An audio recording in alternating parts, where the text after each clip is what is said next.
हे बघा, आम्ही ओबीसी बांधवांनी महायुतीला मतदान केलं आहे. आम्ही महायुतीच्या मानगुटीवर बसून ओबीसीचे प्रश्न सोडवणार आहोत. भुजबळ साहेबांना माझी विनंती असेल एक कार्यकर्ता म्हणून की तुम्ही हंगाम बघून आणि वातावरण बघून पेरणी करावी. मला वाटते ती वेळ गेलेली आहे. हीच वेळ जर लोकसभेच्या अगोदर अशा पद्धतीचं जर आपण टायमिंग साधलं असतं तर निश्चित या महाराष्ट्रामध्ये एक दूध का दूध और पाणी का पाणी असं महाराष्ट्रातलं राजकारण झालं असतं.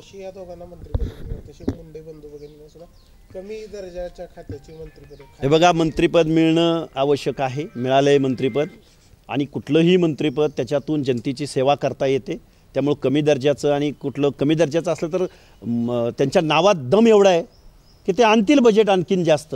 त्यामुळे मला खातं हे कमी आणि जास्त असं मी मानत नाही, कारण शेवटी जनतेची सेवा करायची. धनंजय मुंडेंच्या गुंडगिरीबद्दल ज्या पद्धतीनं आता विधानसभा गाजलेली आहे, जे प्रकरण सरपंचाचं झालं मसाजोगचं, आणि त्याच्यावरनं जी त्यांची परत एकदा त्यांची हकालपट्टी करा अशा पद्धतीची मागणी यायला लागलेली आहे, कसं बघता तुम्ही, ही कितपत योग्य वाटतं? हे बघा, मसाजोगचं प्रकरणाचं कुणीही समर्थन करणार नाही, परंतु जे शरद पवार, जे अजितदादा पवार ज्या मसाजोगमध्ये जाऊन भेटतात तसंच त्यांनी पुणे जिल्ह्यातल्या मुळशी तालुक्यात जाऊन भेटायला हवं होतं. गुन्हा असतो. त्यांचं स्वागत आहे की ते एक न्याय मागण्यासाठी मस्साजोगला जात आहेत. अहो, मुळशी पॅटर्नसारखा चित्रपट आला आणि तो पवारांच्या जिल्ह्यात आला. ज्या पुणे जिल्ह्याचं पालकमंत्रीपद अजितदादा पवारांनी वर्षानुवर्ष भोगलं, तिथं गँगवार चालतं, गँगवार.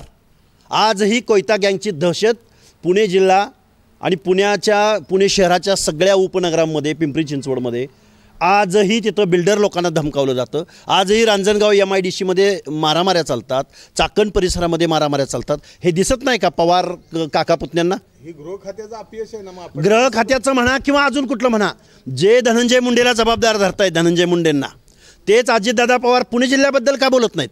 तेच शरदचंद्रजी पवार पुणे जिल्ह्याबद्दल का बोलत नाहीत? किती खून झालेत पुणे जिल्ह्यामध्ये. मी मस्साजोग प्रकरणामध्ये स्वर्गीय देशमुखांना न्याय मिळालाच पाहिजे या मताचा आहे. गुन्हा असतो, गुन्ह्याला जात पात नसते, पण त्या गुन्ह्यावरून जे जातीय विद्वेष पेरण्याचं काम शरदचंद्रजी पवार नावाचा माणूस करतोय का? पुणे जिल्ह्यामध्ये घ्या ना बैठक, एक चित्रपट निघतो त्याच्यावरती. एवढं दहशतीचं वातावरण पुण्यात, ते दिसत नाही पवारांना. ज्या पद्धतीचं आता वाल्मिक कराड आणि धनंजय मुंडे यांचं सगळं हे समोर यायला लागलेलं आहे, एकत्रित असलेलं. हे बघा, धनंजय मुंडेच कसे दिसतात सगळ्या लोकांना, तेच वाल्मिकांना कराड, शरदचंद्रजी पवारांबरोबर पण फोटो आहेत त्यांचे, तेच वाल्मिकांना कराड, ज्या वाल्मिकांना कराडांवरती जयंत पाटील भाषण करतात, तेच वाल्मिकांना कराड, ज्या वाल्मिकांना कराडांची ताकद राष्ट्रवादीला मिळत होती, राष्ट्रवादीचा पक्ष वाढत होता, अनेक निवडणुका जिंकत होते, त्यावेळी वाल्मिकांना कराड दिसत नव्हते का यांना? वाल्मिकांना कराड धनंजय मुंडेशी नाव जोडलं म्हणून जातीय भावनेतून तुम्ही वाल्मिकांना आज टार्गेट करताय, किंवा वाल्मिकांना आज तुम्हाला दिसायला लागले धनंजय मुंडेंना मंत्रिमंडळात समावेश होऊ नये म्हणून, किंवा धनंजय मुंडेचं राजकारण संपवण्यासाठी तुम्ही भुजबळांना संपवलं, तुम्ही पडळकरांना डावललं. तुम्हाला धनंजय मुंडे तेवढे ढसतायत का? धनंजय मुंडेंना बाहेर काढायचा तुमचा प्लॅन आहे का? वाल्मिकांना कराड धनंजय मुंडे बरोबर दिसतात, पण ह्या लोकांबरोबर नव्हते का?